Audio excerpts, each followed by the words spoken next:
Hukum mempelajari hadis. Artinya kita itu mau menerangkan hukum mempelajari hadis itu sebenarnya bagaimana ya. Nanti Anda dapat menyimpulkan dari keterangan yang saya sampaikan. Ini. Yang pertama ada dari pendapatnya Imam Sufyan Ats-Tsauri ya. Ini seorang muhaddisin, ahli hadis yang sangat terkenal, bahkan di Cilacap juga dibentuk atau didirikan perguruan tinggi yang bernama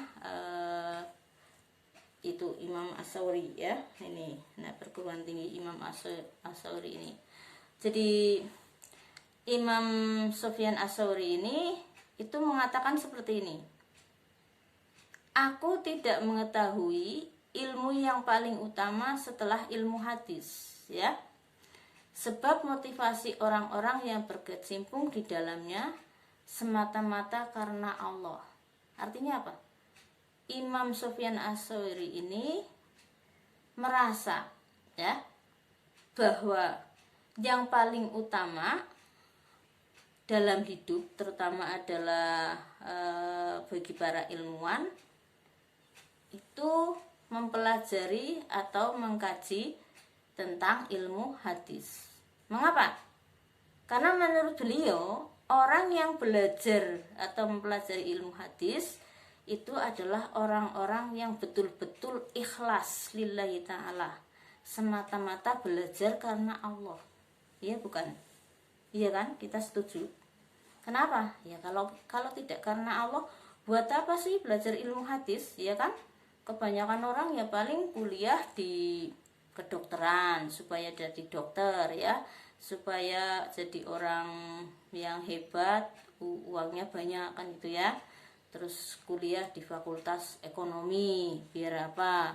Ya biar menjadi manajer, biar kaya dan seterusnya. Tetapi beda ketika orang mempelajari ilmu hadis, nggak ada motivasi apa-apa. Mana ada orang belajar ilmu hadis kepengen kaya ya, apa mau menjual hadisnya, menjual dalilnya, kan nggak mungkin ya kan. Nah walaupun ya ada juga yang orang semacam itu. Contohnya ya zaman sekarang apalagi ya, di grup-grup WA, bikin grup ya, di situ ada hadis sehari mendapatkan 3 hadis, nanti bayar seharinya misalnya 10.000. Ada ya, dulu awal-awal ada WA. Sekarang saya sih kurang tahu apa masih apa enggak kayak gitu. Nah itu kan sangat jarang ya. Yang kebanyakan orang belajar ilmu hadis ya memang semata-mata lillahi ta'ala, karena Allah ya. Maka itu menurut pendapat Imam Sufyan Ats-Tsauri ya. Terus kemudian dilanjutkan lagi kata-katanya oleh beliau begini. Semua aktivitas manusia membutuhkan hadis ya, sampai mengenai soal makan dan minum. Oleh karena itu ilmu hadis lebih utama daripada sholat atau puasa sunnah ya, sebab mempelajari hadis itu fardu kifayah hukumnya. Nah ini menurut pendapat Imam Sufyan Ats-Tsauri, yaitu berarti di sini mempelajari ilmu hadis itu sangatlah penting. Kenapa? Karena semua aktivitas kita harus berdasarkan sunnah Rasul, harus berdasarkan petunjuk dari Nabi Muhammad Shallallahu Alaihi Wasallam. Sampai pada masalah-masalah kecil semacam makan, bagaimana cara makan beliau ya, kita sering dengar masyhur. Jadi beliau itu kalau makan ini 3 jari tok nih ya. Nah kelihatan kan dari situ 3 jari tok, yang ini tok ya. Jadi kayak gini makannya sedikit gitu ya, dapatnya sedikit. Nah kalau kita makan segini 5 jari set tuh banyak banget masuk ya. Bahkan masih kurang puas lagi yang kiri juga megang ya kan. Ini megang nasi set, ini megang kerupuk kriuk kan gitu ya. Itu kalau kita nggak sesuai sunnah Rasulnya. Sunnah Rasulnya 3 tok ini. Makanya Rasul itu tidak gendut ya, karena makannya tidak sebanyak itu. Jadi ini kalau perempuan-perempuan ini terutama ya, yang sangat memperhatikan bentuk tubuh, bentuk badan ya, resepnya gampang ya. Jadi orang supaya tidak melar tubuhnya ya, apalagi masih muda seperti Anda. Nanti yang sekarang langsing-langsing ya, saya juga punya temen ya, waktu muda langsing banget, kayak kalau zaman dulu itu dibilang pinggangnya tawon kemit ya, nawon kemit, artinya pinggangnya kecil, terus ya pokoknya indah begitulah, seperti gitar apa ya itu ya zaman dulu. Nah itu begitu menikah punya anak satu langsung melar, raketan bentuknya ya, semua menjadi bertambah lemak ya, terus jadi seperti itu. Kenapa? Karena pola makannya. Kalau pola makannya mengikuti Rasulullah, makan sedikit kayak gini ya, terus berhenti sebelum kenyang ya. Kalau kita kan kebalik ya, yang melar-melar itu ya, sudah kenyang masih makan baik ya. Ya kalau Rasulullah berhenti sebelum kenyang ya.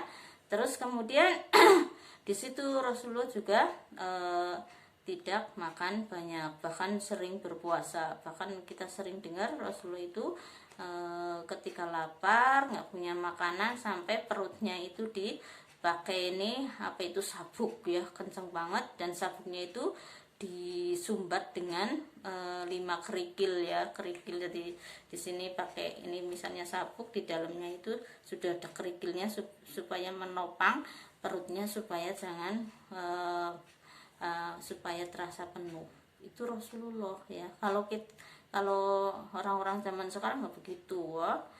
Pagi makan apa ya, bangun tidur udah makan roti ya, misalnya roti tawar, nanti jam 9 makan nasi ya, jam 12 bakso, jam 2 makan nasi ya lemu tumpuk-tumpuk ya. Nah itu jadi nggak usah diet-diet, kalau memang pola makannya seperti Rasulullah itu langsing ya, nggak akan gendut-gendut. Ini contoh ya, menurut Imam Sufyan Ats-Tsauri, makan saja mencontoh Rasulullah. Nah terus pakai apa? Pakai tangan kanan ya kan, terus pakai bismillah, itu contoh yang dicontohkan oleh Rasulullah. Nah itu makan ya, minum juga begitu ya.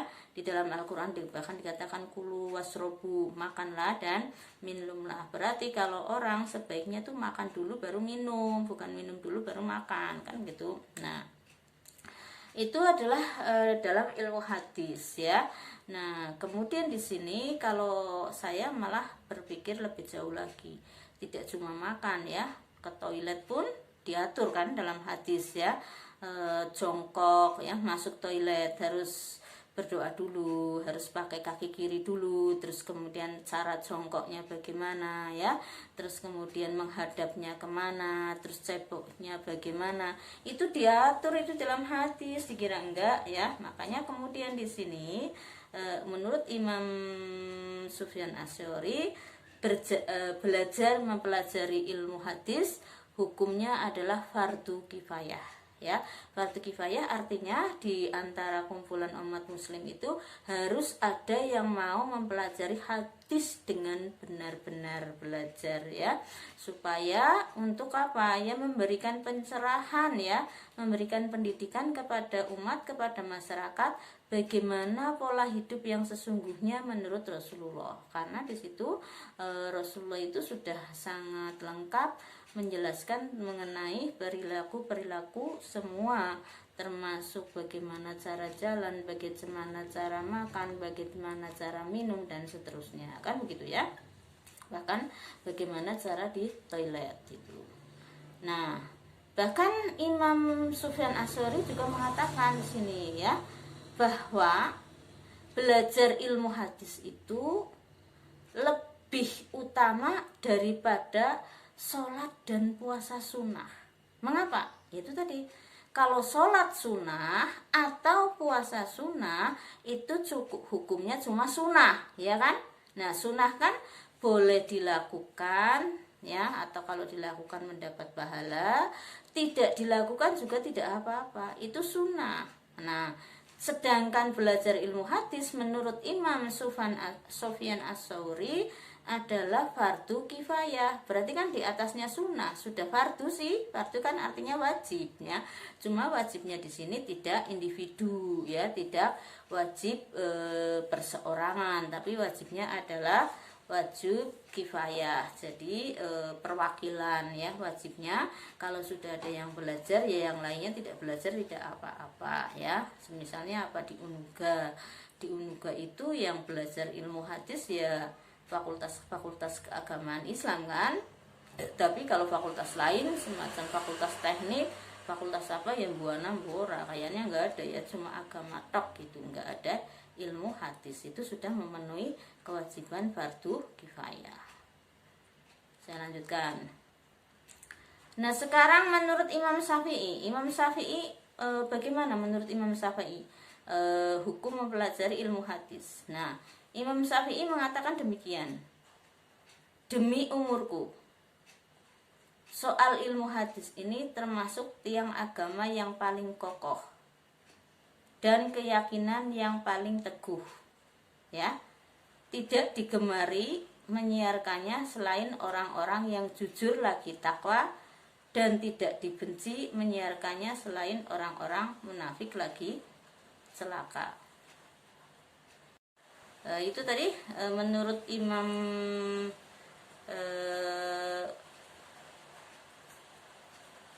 Syafi'i ya, yang mengatakan bahwa ilmu hadis ini termasuk tiang agama yang paling kokoh ya. Waduh hebat kan. Jadi ilmu hadis menurut Imam Syafi'i merupakan tiang agama yang paling kokoh ya. Gelap ya. Tiang agama yang paling kokoh, kemudian juga keyakinan yang paling teguh. Ini menurut Imam Syafi'i. Nah, orang-orang yang gemar mempelajari ilmu hadis ini adalah orang-orang yang takwa dan jujur ya, menurut Imam Syafi'i. Dan juga sebaliknya, yang tidak suka atau benci pada belajar hadis ini menurut Imam Syafi'i adalah orang-orang munafik dan celaka ya. Nih kalau kita balik berarti kalau begitu, kalau kita benci belajar hadis atau tidak suka belajar hadis, berarti kita munafik ya dan celaka kan gitu. Nah mengapa? Ya itu tadi, ya masa sih orang muslim kok benci sama hadis ya, padahal hadis itu kan adalah semua yang disandarkan kepada Rasulullah seperti pengertian kemarin ya. Jadi termasuk di situ cara perkataan, perbuatan, diam, persetujuan dan takrirnya Rasulullah kan gitu kan ilmu hadis itu. Makanya orang yang tidak suka belajar ilmu hadis menurut Imam Syafi'i itu sudah termasuk orang munafik lagi celaka. Nah kalau begitu apa hukumnya kalau kita simpulkan menurut Imam Syafi'i? Mungkin ada yang mau berpendapat kalau orang yang tidak belajar ilmu hadis itu munafik, berarti hukumnya apa belajar hadis?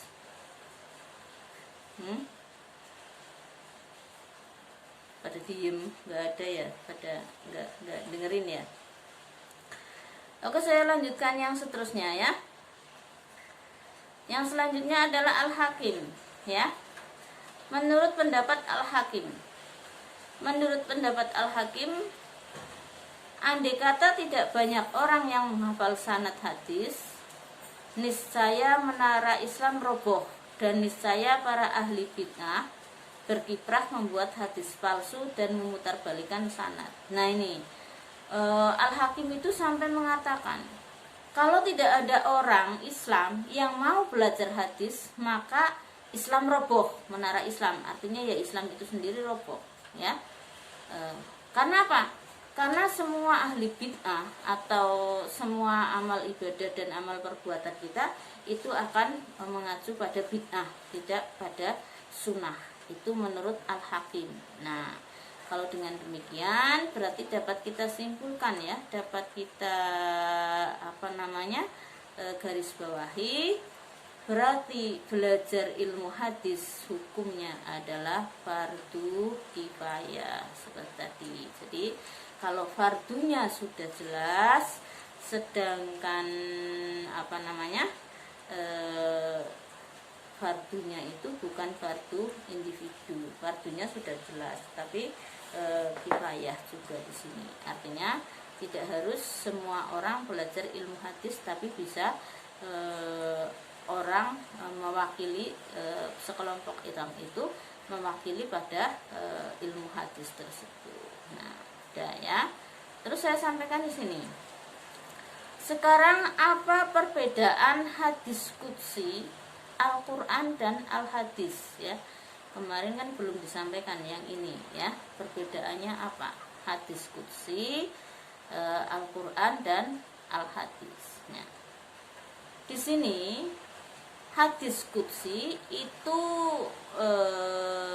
nama lainnya atau sebutan lainnya adalah hadis Rabbani ya, hadis Rabbani atau hadis ilahi. Nah, yang dimaksudkan apa?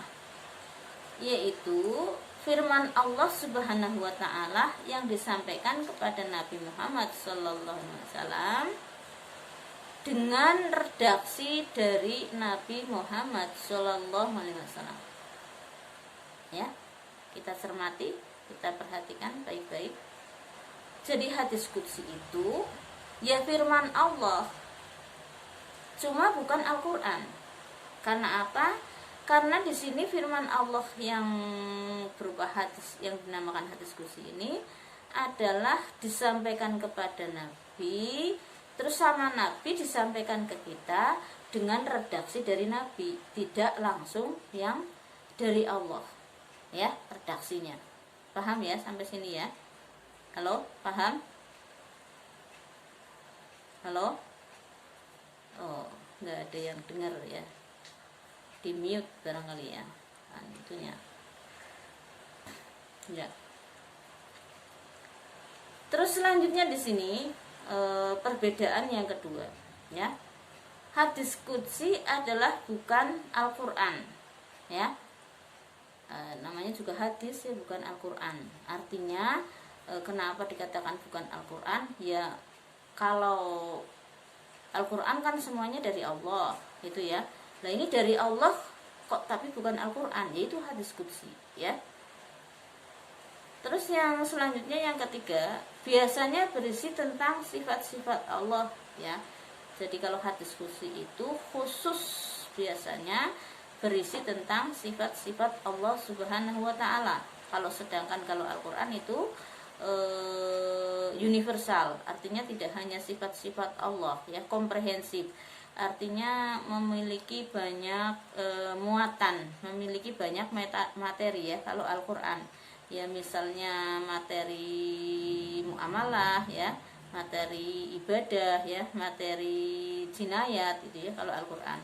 Tetapi kalau hadis qudsi itu kebanyakan berisi tentang sifat-sifat Allah ya. Jadi bukan berisi tentang jinayah. Ya, oke, saya lanjutkan. Sedangkan kalau Al-Qur'an ya, ini di sini merupakan mukjizat. Ya, sudah jelas kan? Al-Qur'an adalah mukjizat.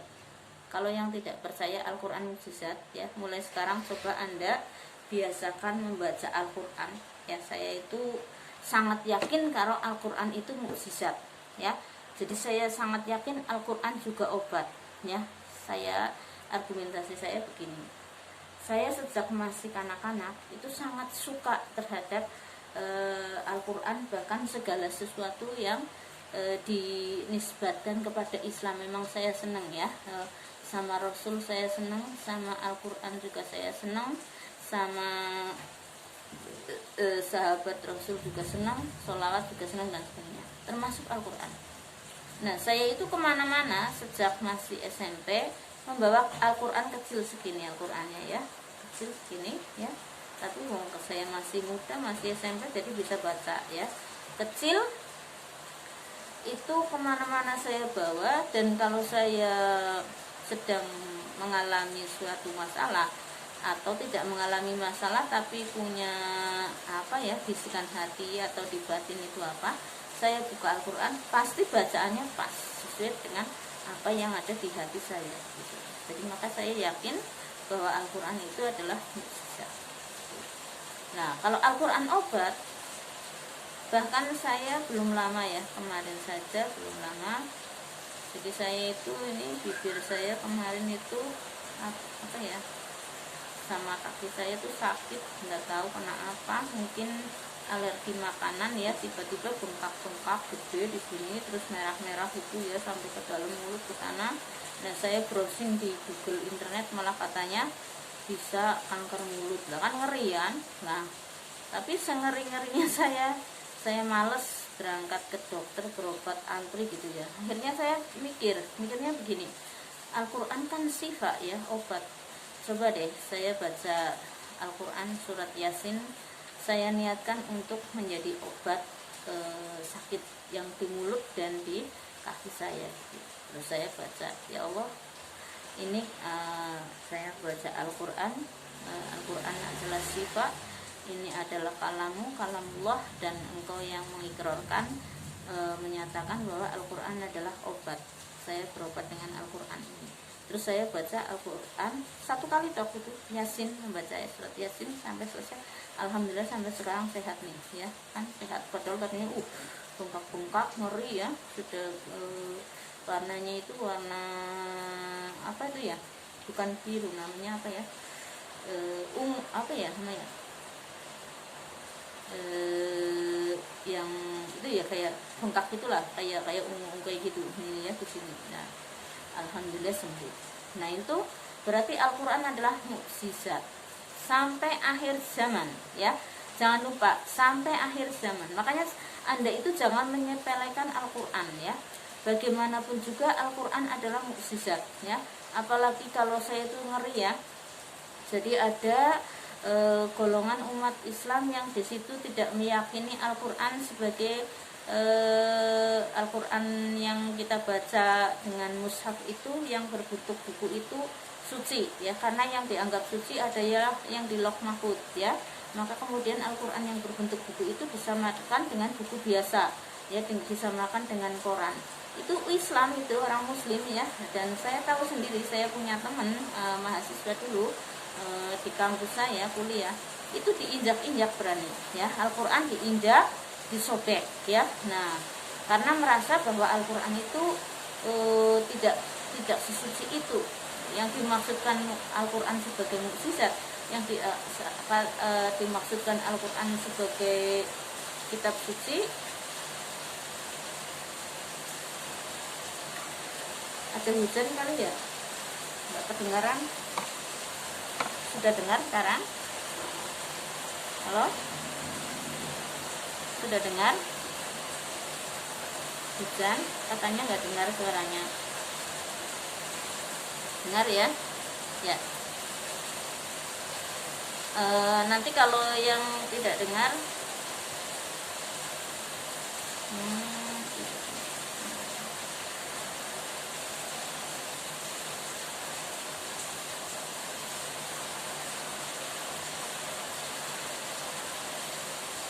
ya. Halo, sudah dengar?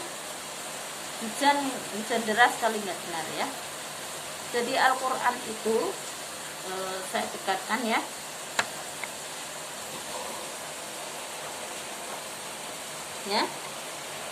Al-Quran itu tadi ya mukjizat sampai kemudian sampai akhir zaman ya. Jangan lupa bahwa Al-Quran adalah mukjizat sampai akhir zaman. Sehingga jangan menyepelekan Al-Quran, jangan pernah menyepelekan Al-Quran ya. Tolong pegangi Al-Quran sebagai pedoman hidup ya. Kita sebagai orang ilmuwan ya, apalagi sarjana, apalagi di kalangan pesantren ya, tolong jadikan Al-Quran itu adalah pedoman hidup dalam segala hal ya. Tidak hanya dibaca secara kalimatnya ya, tapi di situ harus dipahami betul ya.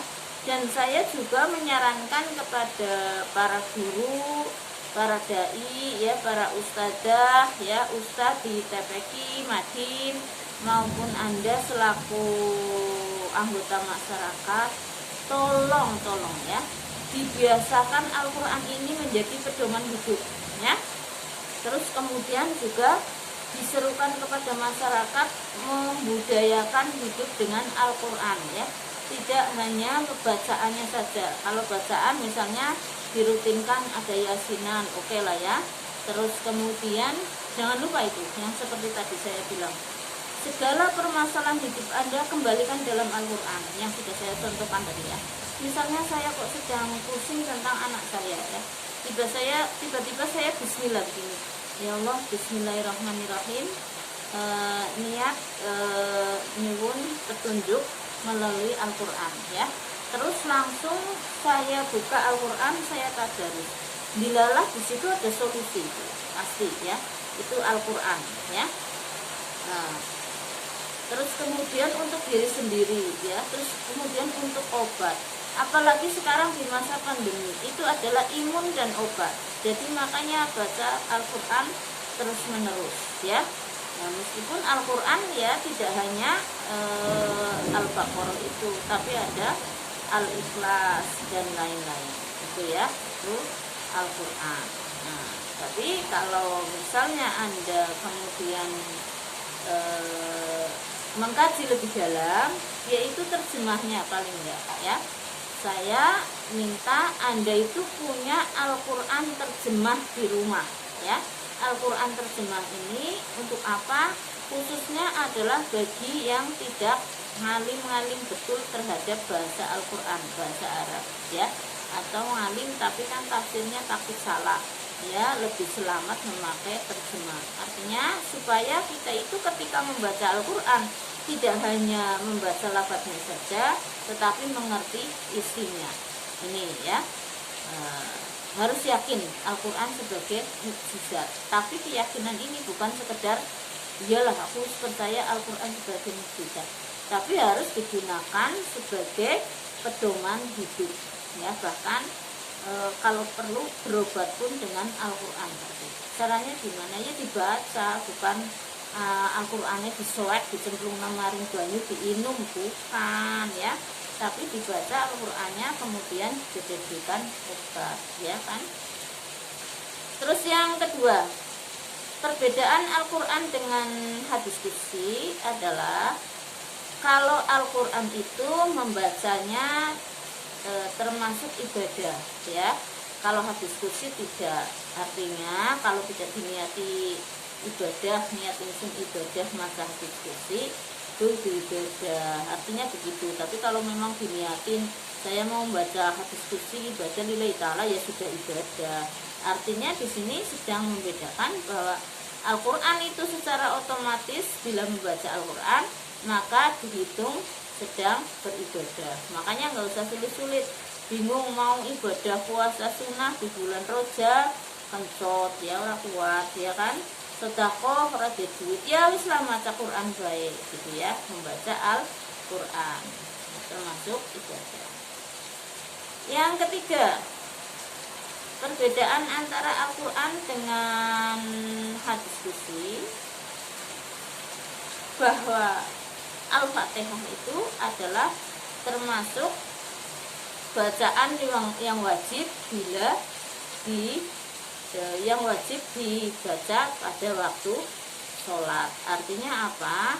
Artinya bacaan hadis qudsi itu tidak ada yang wajib dibaca. Tetapi kalau bacaan Al-Quran khususnya adalah surat Al-Fatihah itu wajib dibaca ketika dalam sholat ya.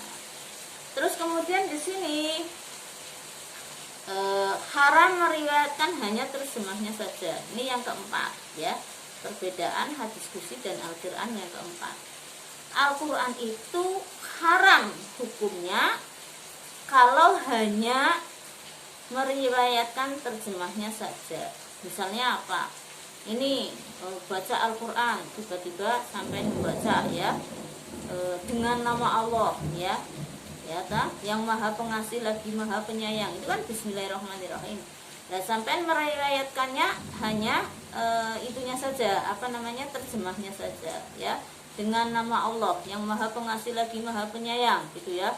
Terus kemudian segala puji bagi Allah gitu ya. Terus sifat Allah adalah Maha Pengasih, sifat Allah adalah Maha Penyayang. Itu haram hukumnya meriwayatkan Al-Qur'an yang semacam itu. Al-Qur'an itu harus diriwayatkan dengan bahasa aslinya, yaitu bahasa Al-Qur'an atau yang sering kita katakan sebagai bahasa Arab, ya. Itu, ya, oke. Yang keenam, ya, yang keenam. Haram menjual belikan Al-Qur'an menurut Imam Ahmad. Ya, ternyata orang jualan Al-Qur'an itu haram hukumnya menurut Imam Ahmad. Nah, kemudian menurut Imam Syafi'i makruh. Jadi kalau lebih baik Al-Qur'an itu diberikan saja, ya nggak usah dijual. Karena menurut Imam Ahmad haram, menurut Imam Syafi'i makruh, ya. Nah, itu yang keenam. Terus yang ketujuh, ya. Yang ketujuh, haram menyentuh, membawa dan membaca Al-Qur'an bagi orang yang sedang berhadas. Haram, ya.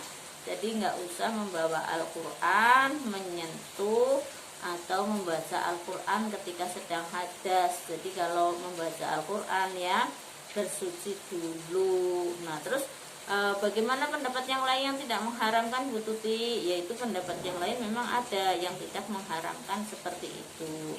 Tetapi kalau kita haramkan yang sedang berhadas membaca Al-Qur'an, itu tujuannya baik. Ya, siapa lagi yang akan menghargai Al-Qur'an sebagai kitab suci kalau tidak orang muslim itu sendiri, ya.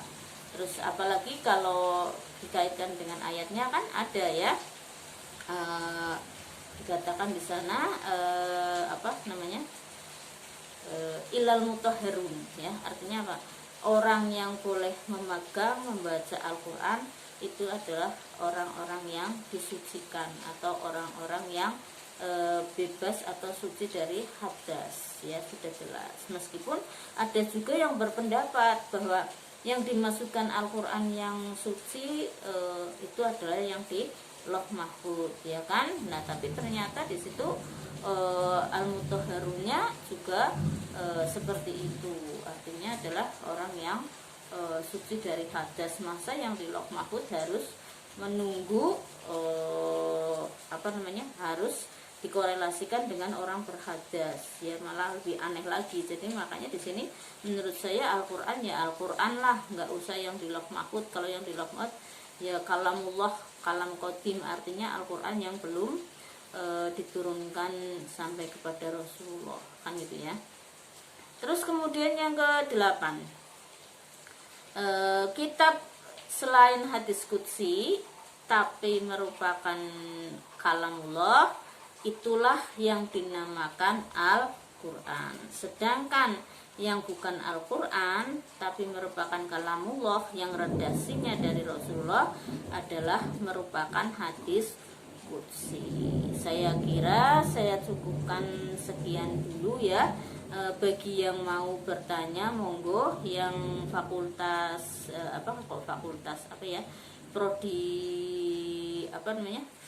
prodi KPI itu kan masih di sini, ya, ada 2 makul, boleh tanya dua-duanya, boleh tanya yang terkait tadi hadis maupun yang retorika. Sedangkan untuk yang AS silahkan bertanya yang terkait hadis. Sebelum saya tutup